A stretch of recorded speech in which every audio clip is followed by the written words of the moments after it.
యేసయ్యా నీవే నా ప్రాణము, నీవంటే నాకెంతో ఇష్టము. యేసయ్యా నీవే నా ప్రాణము, నీవంటే నాకెంతో ఇష్టము.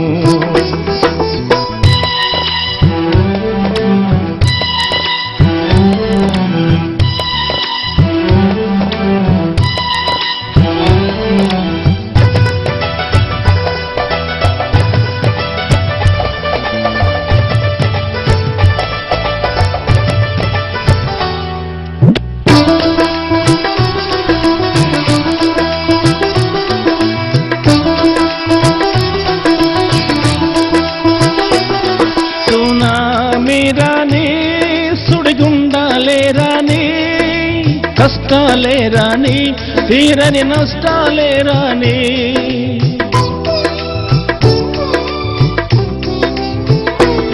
సునామీ రాని సుడిగుండాలే రాని, కష్టాలే రాని, తీరని నష్టాలే రాని, కరువైనా రాని, ఎంతో బరువైనా కానీ, ఏదైనా రాని, పోతే జీవితమే పోనీ. కరువైనా రాని, ఎంతో బరువైనా కానీ, ఏదైనా రాని, పోతే జీవితమే పోనీ. యేసయ్యా యేసయ్యా యేసయ్యా యేసయ్యా యేసయ్యా యేసయ్యా యేసయ్యా యేసయ్యా యేసయ్యా నీవే నా ప్రాణము, నీవంటే నాకెంతో ఇష్టము. ప్రైజ్ ది లార్డ్, హల్లెలూయా. మనము రాకడను గురించి మాట్లాడుకుంటూ ఉన్నాం. గతించినటువంటి దినములో ఎపిసోడ్లో యేసు ప్రభు వస్తాడు అనే దానికి కొన్ని లేఖనాలు దైవ గ్రంథములో తండ్రి అయిన దేవుడు మాట్లాడుట, కుమారుడైన క్రీస్తు మాట్లాడుట, పరిశుద్ధాత్ముడు మాట్లాడుట, అలాగే దేవదూతలు ఆయన రాకడ కొరకు మాట్లాడుట, అలాగే క్రొత్త నిబంధనలో రాయబడిన విషయాలు, పాత నిబంధన గ్రంథంలో రాయబడినటువంటి లేఖనాలు మనం పరిశీలన చేసినప్పుడు ఆయన రాకడ వస్తుంది అని మనం గుర్తిస్తున్నాం.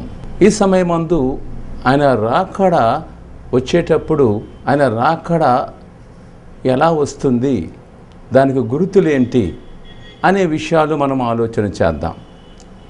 రాకడ అనేటువంటి ఈ విషయము దైవ గ్రంథములో మత్తయి సువార్త 24వ అధ్యాయం, మార్కు సువార్త 13వ అధ్యాయం, అలాగే లూకా సువార్త 21వ అధ్యాయంలో ఈ భాగాలు మనం చదువుకున్నప్పుడు మనకి తేటగా అర్థమవుతుంది.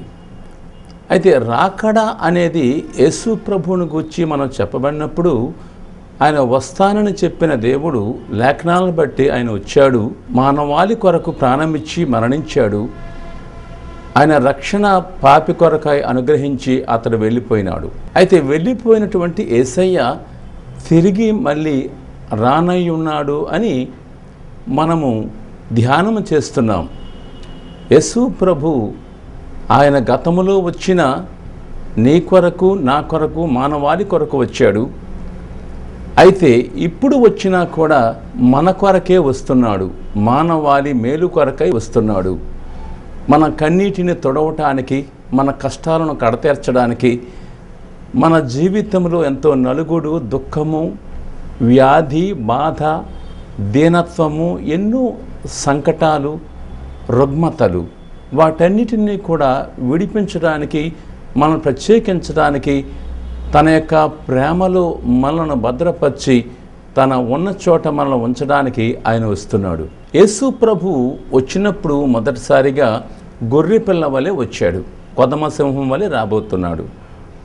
అయితే యేసు ప్రభు యొక్క ఆ రెండవ రాకడ ప్రపంచానికి ఒక ప్రత్యేకమైనటువంటి ఒక వింతగా, ఒక ప్రత్యేకమైనటువంటి విడ్డూరముగా, ఒక ప్రత్యేకమైన కార్యము చేసేదిగా కనిపిస్తుంది. లోకము ఈ సత్యాన్ని నమ్మేవారు కొంతమంది ఉన్నారు, నమ్మని వారు కొంతమంది ఉన్నారు, హేళన చేసేవారు కొంతమంది ఉన్నారు, ఎగతాళిగా మాట్లాడేవారు కొంతమంది ఉన్నారు. ఇది క్రైస్తవుల దేవుళ్ళే, క్రైస్తవులకు మాత్రమే అది వర్తిస్తుంది, మనకేం సంబంధం లేదు అని అనుకునేవారు చాలామంది లోకంలో ఉన్నారు. ప్రియమైన సోదరుడా గమనించు, యేసు ప్రభు అందరికీ ప్రభు, అందరికీ ప్రభు అయినటువంటి దేవుడు ఈ లోకానికి వచ్చి అందరి కొరకు ప్రాణం ఇచ్చి అందరూ రక్షణ పొందాలని ఆశించాడు. ఒకవేళ ఆయన సిలువలో చేసినటువంటి యాగము, బలి, త్యాగము, పాప క్షమాపణ కొరకై జరిగించినటువంటి ఆ కార్యం నీ పట్ల ఏమై ఉన్నదో నాకు తెలియదు. ఒకవేళ ఆ అమూల్యమైన రక్షణ భాగ్యాన్ని నువ్వు అందుకున్నావో, పొందుకున్నావో, వదులుకున్నావో, లేకుంటే అది నాది కాదనుకున్నావో నాకు తెలియదు. కానీ యేసు ప్రభు వచ్చింది నీ కొరకు, ఇప్పుడు రాబోతున్నది కూడా నీ కొరకే. ఒకవేళ అది నువ్వు గమనించకపోతే నీవు మహాభయంకరమైనటువంటి శ్రమలకు గురి కావలసి వస్తుంది. ఆ శ్రమ కొంతకాలము ఉండేది కాదు, యుగ యుగాలు కూడా నీవు బాధపడవలసినటువంటి భయంకరమైన అనుభూతి. అందువల్ల యేసు ప్రభు అందరికీ ప్రభు. ఇప్పుడు ఆయన వచ్చేటువంటి రాకడను గూర్చి నువ్వు తెలుసుకోవటం చాలా ప్రాముఖ్యం. అందువల్ల యేసు ప్రభు వస్తాడు